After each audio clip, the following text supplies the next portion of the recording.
Hi friends. Well, if you remember the 1987 song by REM, it's the end of the world as we know it. It's the end of the world as we know it. It's the end of the world as we know it, and I feel fine. Many investors today don't find themselves feeling fine because of the economic data that came out yesterday. The economy shrunk at an annualized rate of 1.4%, so our GDP contracted. This is the type of data you see as we are nearing or entering a recession.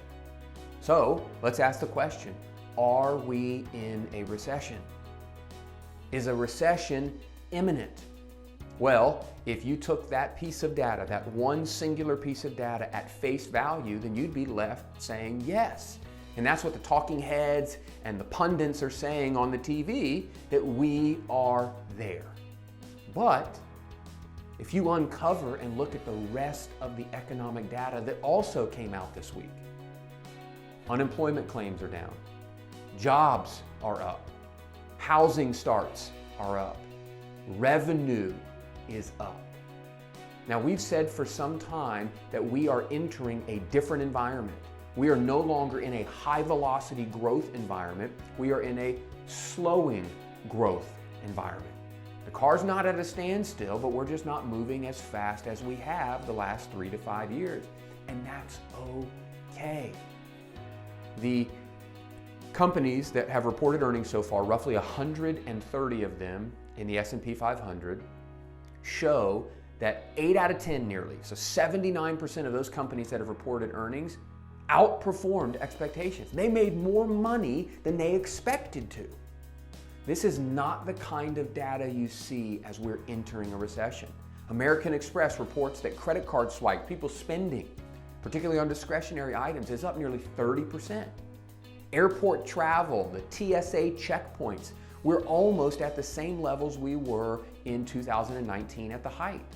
Travel is in full swing. So even with higher prices because of inflation, we're seeing companies make more money, and we're seeing consumers continue to spend.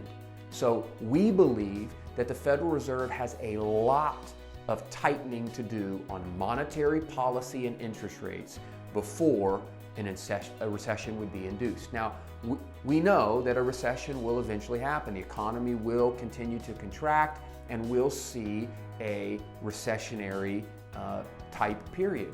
And we have over and over again. But right now, the other data points are contrary to a recession.